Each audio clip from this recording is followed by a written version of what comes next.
Greetings, YouTube. Happy Friday. So a couple days ago, I put out a video on the change between symbioids to Sentinels in Alliance Quest starting in early April, and both sides of the argument came out in droves. You had some people saying, bro, Sentinels are going to be so much easier to fight than symbioids. I don't see what the problem is.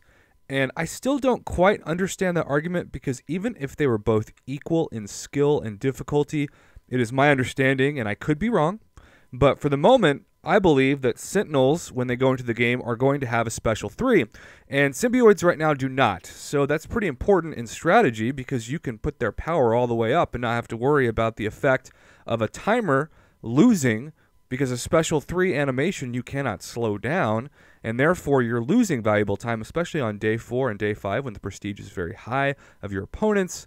And so I still don't really understand that argument. I get that there are certain people that you can just take in and just ignore Wolverine and even Archangel, and I totally get that part of it. But the fact that they're going to be way easier in general, I don't get. But what I really don't get, there were some people who took my video as a call to just completely boycott Kabam because this is the worst thing they've ever done. Look, I get that it's going to make you change your habits, but this is not even the top 20 shadiest things Kabam's done this calendar year. So I'm not trying to say you should grab your pitchfork and start rioting either. And I want to preface this video before I go any further by saying, when fighting Sentinels with any champion, you're going to do yourself a world of favor by mixing up your combo so that their analysis does not increase as fast. So what I mean by that is, if you start your first combo, say it's light, light, light, heavy, excuse me, you can do your second combo as heavy, light, light, heavy, and then your third as light, light, heavy, light. I don't know. If every time you vary your combo, the Sentinel isn't memorizing your moves, and therefore the analysis is not going up, and so his attacks will not become unblockable. And yes, I also realize that with practice, any advanced champion can pretty much dodge them with dexterity, but I want to say this video is not just for advanced upper tier players. This is for everybody. And I say that because today's video is going to focus on non-god tier champs to fight Sentinels, because a lot of people commented, bro, just bring Blade and Ghost Rider, done deal. Well, that's true, but a lot of people don't have Blade and Ghost Rider, and if you're like me, you only have one great set of them. I have a rank 5 Sig 99 Ghost Rider as a 4-star, and of course a 5-star Blade, but they're going to be in Alliance War because they're going to save me more potions and revives in Alliance War than Alliance Quest. So until I get my hands on a 5-star Ghost Rider and a 4-star Blade and rank them up, I will not be able to use them both at the same time. Also, people are saying this is Medusa's chance to shine. You are 100% correct. Medusa is the MVP of fighting Sentinels, but I don't have a Medusa. A lot of people don't have Medusas, and I will say that Medusa is coming to the arena very soon, so if you want to sacrifice 3 days of sunlight and fight for Medusa in the arena, which I will probably do, go for it. So today I have broken down 10 champions that are not considered quote-unquote god tier, but they're still upper tier champions that you can bring with you. And this is really for those players. I had somebody comment, they only have one 5-star. It's Old Balls Logan.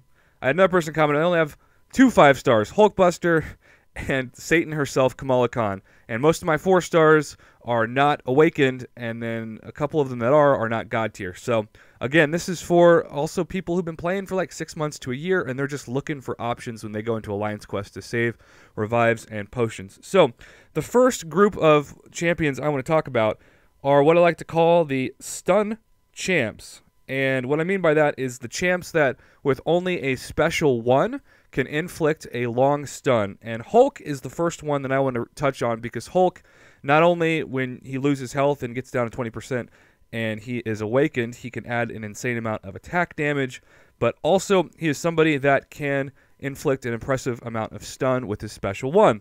Now, keeping with that theme and moving right along, somebody that is probably like not the top option, but if you have him and no one else, I think this could work, is Gambit. Gambit is my favorite member of the X-Men. He held all the cards growing up, and I'm a little biased toward him because of that nostalgic reason, but his special 1 also does a consistent amount of stun ability, and this can really help when it comes to getting off combos against Sentinels.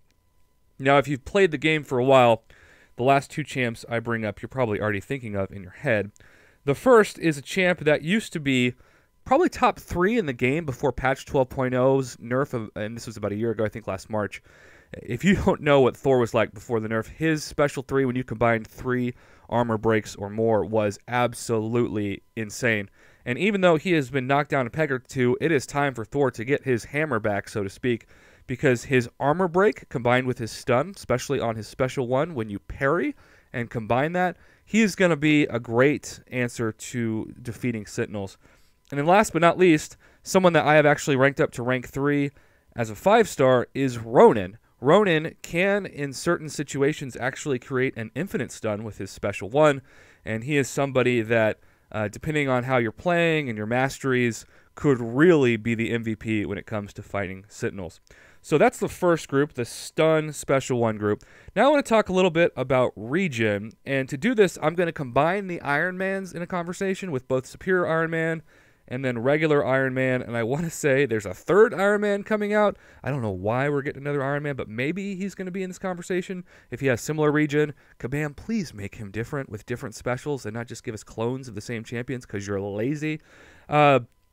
These guys, as we know, there are going to be times where you have the analysis go up to 100 and you're going to have incinerate damage, or you're going to have other buff damage because you're not going to dodge something perfectly, and so you're going to lose health.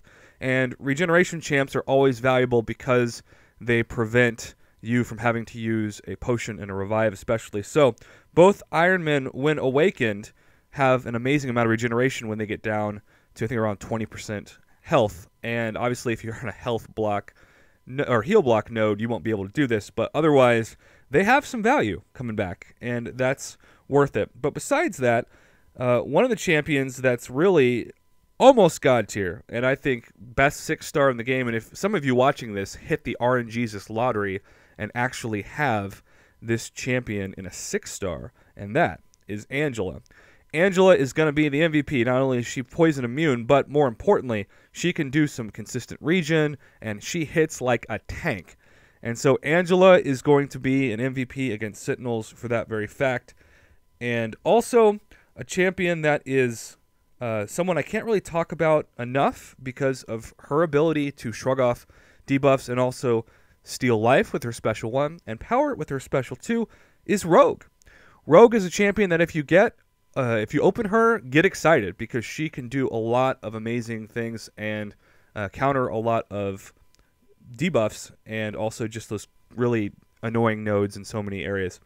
And then last but not least, I have 3 champions I'm going to touch on more specifically because I think that these 3 are the top MVPs of the non-god tier options. So let's say you don't have Stark Spine, you don't have Scarlet Witch, you don't have Magic, Hyperion, Medusa, Blade, Ghost Rider, you get the picture. These champs are going to be people that if you play them well, they will save you so many items. The first is a very underrated champion in Crossbones. Now, if you don't know much about Crossbones, you should know he's a really unique champion to the game.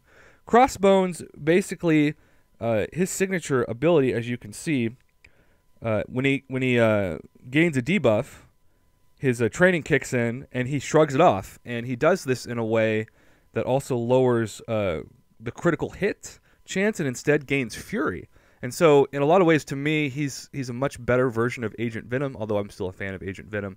And this is going to come in handy when you're acquiring debuffs from Sentinels. And I know somebody in another alliance who messaged me and actually said, bro, I just want you to know, I defeated all of the Sentinels in the Uncollected and only lost like 17% health with my 5-star Crossbones. So I appreciate that information, my friend, and I wanted to get that out to the community. The next 2 are both found in the Tech class, and they're 2 champs that came out somewhat recently and are not god tier, but very close to being in that upper tier conversation. And that is Yondu to start.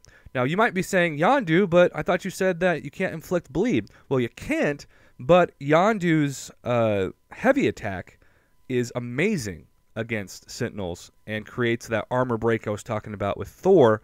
And Yondu can really cause a great amount of damage quickly. I hate fighting Yondus. I was kind of debating even to do a video because I've gotten a lot better at fighting Yondus when you bait the heavy. That's my advice to you, just kind of under the table. But Yondu is an amazing champion. And then somebody that I think is going to be most people's choice when they don't have a God tier champ is Nebula. Now, Nebula has so many things going for her. She's double immune between bleed and poison, and then she also has Awakened, and this 5-star is obviously not Awakened.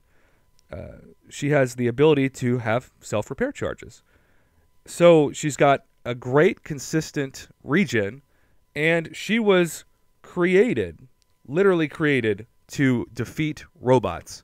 And so many of the Sentinels' strengths she will counter, and I really believe she is going to be the MVP of MVPs when it's all said and done of non-God tier champs when it comes to fighting Sentinels. Now, of course, with any video that you put out on YouTube, there are people that you missed, and I limited this discussion to 10 because I didn't want this video to be an hour long. But I'm sure there are a lot of champs that you're watching this right now and you're like, Prof Hoff, why didn't you talk about this person? So I always appreciate that. In fact, I could do a follow-up video to this, a second round edition, if you will, if there are enough positive comments of people I missed that aren't in the God tier discussion. So comment below and let me know who you plan on bringing to fight Sentinels. I want to reemphasize before this leaves that no matter who you bring in, vary up your combos so that they aren't memorizing your fighting style and the analysis isn't going up nearly as much. The dream scenario is to have Blade plus Ghost Rider or a Medusa, but there are so many champs besides them that are in the game and that a lot of people don't have those champs. So bring who you will, and otherwise have a wonderful weekend. Thanks for watching, and please again comment below and let me know who you plan on taking to defeat Sentinels. I wish you the very best of luck starting next week because that's when Symbioids will change to Sentinels. Please remember this because the worst thing you can do is bring someone like an Archangel in and think that you're going to defeat the Symbioids only to be reminded quite harshly that that is no longer the world that we live in.